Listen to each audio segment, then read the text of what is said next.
University is an investment.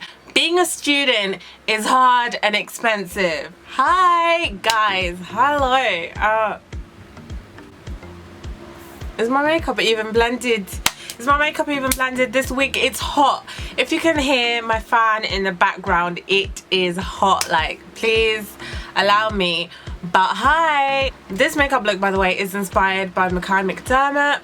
Her makeup is always like A1. Yeah, I didn't have the right colors for it because it's meant to be like yellow. But anyway, that's not what this is about. I was a broke bitch in first year so that I can come back to you guys and be a woke bitch. So I do know that the IB and Scottish Highers got their exam results, and exam result day is coming soon. So hopefully for you guys planning to go to uni from September onwards, this can be a useful video in terms of helping you to prepare and think about finances. Because listen, I'm not actually £1,500 in debt, but I was about to be, and that's what I'll kind of explain a bit more about in this video, so stay tuned. I will try and make it very brief and like leave links down below for those of you that want to like research more and find out more things that like I didn't get to cover. So the first thing I'm going to talk about is student loans. Here in the UK, well, in England and Wales, we have the SFE company, the Student Finance England company, and those are where we get our student loans from. So your student loan will cover your tuition fees and your maintenance loan. For UK and EU students, well, EU for now because you know about that Brexit, but anyway, for UK and EU students, we have to pay £9,250 a year each year of studying. So what happens is that from the moment that money goes off to your uni, because your tuition fees are sent directly to your uni and your maintenance loans are sent to you, but the moment all that money touches your bank account or wherever it's going, you get charged interest. So if you're earning under, I believe, 25 grand a year post graduation, then you get charged 3.3% interest on that money. And then if you're making over 45 grand a year post graduation, you then get charged 6.3% interest. So this money is has interest on it. So £9,250 alone times 3 is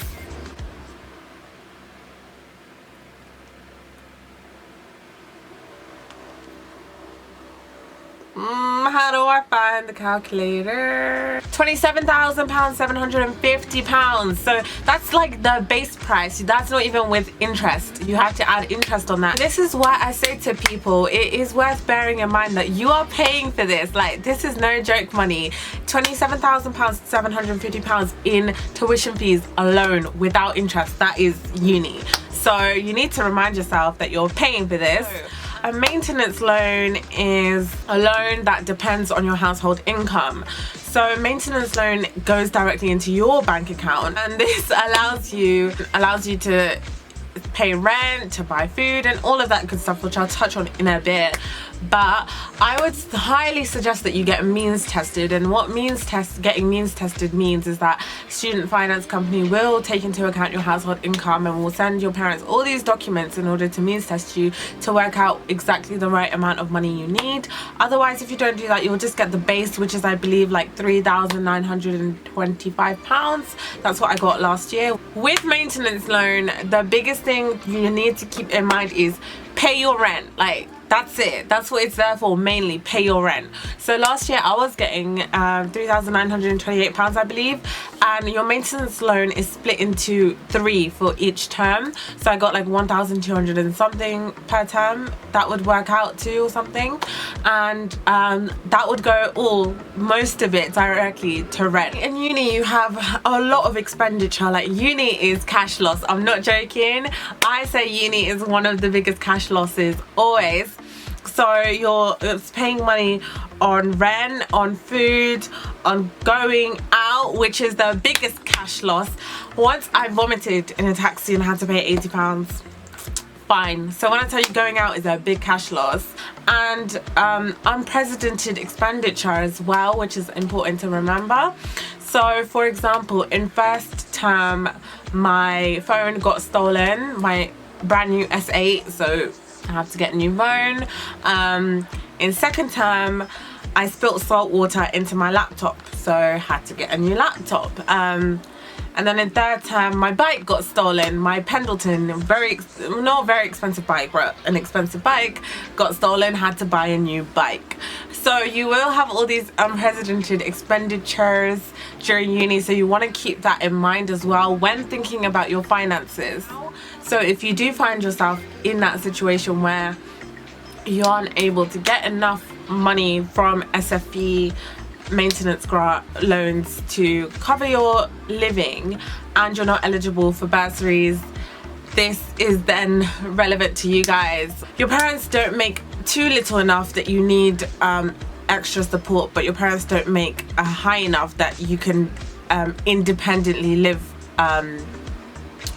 on their finances, because some parents again aren't in the financial position to readily give money to their children to support their spending, so you have no other choice but to then in my opinion the two options are work and overdraft. So an overdraft isn't free money. An overdraft is not free money. Listen to me. By definition, I'm just going to read this quickly. So an overdraft is a type of credit that's linked to a bank account. It allows you to spend more money than is in your account up to an agreed limit.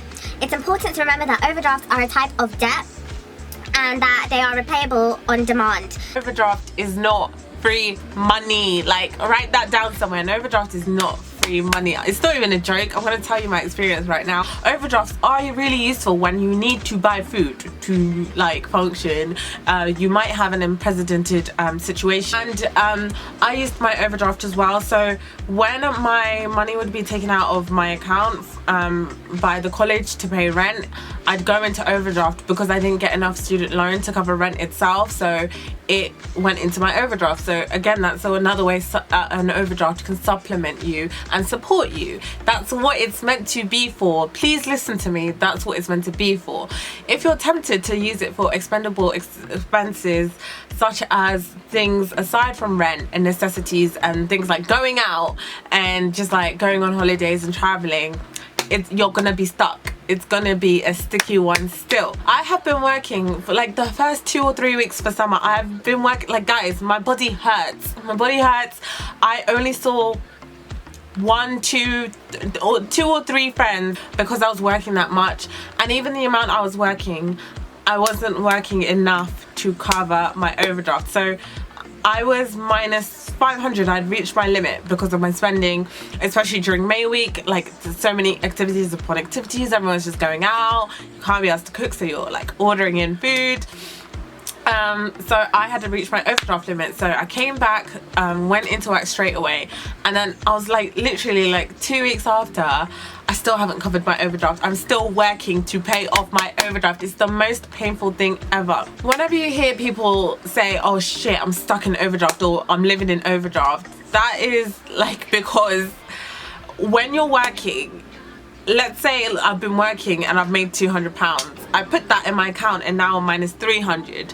But then a friend is like, hey, let's go out, or oh, I need to order something online. If going out costs £60, like a whole day out, traveling to Central, all of that, then I'll be back at minus 360. So when people say I'm living in overdraft, or you hear people stuck in overdraft, it's because it creates a cycle where you're literally stuck in living in overdraft. That's where that kind of idea of debt comes in, because you then don't have any real like tangible money in the positives that's your own, because you're just constantly living in overdraft. And it's okay because you get a certain number of years to pay off your overdraft. You don't have to pay it off immediately after uni, but that varies from bank to bank. But when it does come to you like wanting to book holidays or wanting to go out often and stuff like that, like you're always stuck in that overdraft, and it's just not a good place to be. I know people paying off 1,500 overdrafts, and it's not easy. They've like acknowledged like it's not easy, guys. Like, you get back from uni, from summer, expecting to live your best life, and then you're like, well, I've got to pay off my overdraft. It's not fun. So really bear that in mind. Initially, I went to Santander as well. I opened my student account with Santander, and they give you £250 when you open your overdraft. So they give you a £250 overdraft, and then you have to deposit £500 each academic term. They then allow you to get a 1,500 overdraft, so you will be depositing your maintenance loan in that student account anyway. That's what you have to do, so you will be meeting that requirement, and that does mean then you'll get a £1,500 overdraft. But like I said, that is very dangerous if you're tempted to spend it on things that are not necessities. But I do know that Santander do tempt you with that travel card, the rail card. They will tempt you with the rail card. I personally would say just fork out, I think it's £70 for 3 years, fork out that for your rail card. I'm glad that I wasn't banking with them in the end, in retrospect, because I know that I would be at that £1,500 limit right now. The overdraft I am with is I'm with Barclays overdraft. So Barclays do a £500 overdraft. I switched over from Santander to Barclays because my sister had been on Barclays. So Barclays give you a £500 limit during first year, and I think a very couple of times during first year I'd call up Barclays like, please can you increase my overdraft to 1,000, because you can get it increased to 1,000 after like you're finished first year. So it goes from like 1,000 to 2,000 to 3,000 like each year. So I was like calling them like, please, I'm struggling, can you increase my overdraft to 1,000? But they were so relentless, and they were saying, no, we won't increase it. What's the purpose? They wanted you to go through like some process and like have all these documents. They wanted to see my transactions from my Santander account, because I have a Santander current account. Like, they wanted all this stuff that in the end I was just like, nah, allow it, I'm not doing that. And in retrospect, I'm so glad that happened. You guys don't understand how glad I am, because imagine I'd gone to Santander, got my £1,005 overdraft, thinking, yes, I'm balling in uni. Because I'm not gonna lie, when you do have that overdraft, you think you're balling. I'm not gonna Temmie added me. She was like, when your friends were walking, you were taking Ubers cheap. I was taking Ubers, I was having salmon for dinner. Like, I was living my bougie life, not realizing that it would come back to bite me when it comes to summer. So when you do clownery, the clown comes back to bite, as Monique would say. See, when you do clownery, the clown comes back to bite. I would really advise you to think rationally about what overdraft you're going with, what you need the money for. Think about your finances. And in Oxbridge, you're not allowed to work during term, and to be honest, it is virtually impossible to work during term. But I do know many other unis do allow people to work during terms, and the colleagues I work with now, they go to uni, a local uni, and they do work during term to supplement their expenses, because as well it's London. One of my colleagues did say that she kind of missed out on the uni life, because again, she was in that situation where she doesn't not make enough to be able to meet that threshold to get extra support from SFE and bursaries, but she doesn't make so much that her parents can just throw money at her. So she said she had to work, and between work and studying, that's all she got, because then going out would be kind of difficult, you'd be drained, all of that stuff. So it is, I'm telling you, the student life is struggle life. Take advantage of student discounts, uni days, an NUS extra card, get a rail card. All these things are so helpful when you're a student. When I went to buy my MacBooks, I used my student discount. They allowed me to, and that saved so much money you can imagine. So really take advantage of those student discounts. If you are going to go out, use the Loyal app, and yeah, just find ways to make your life easier by shopping at like Lidl and Aldi.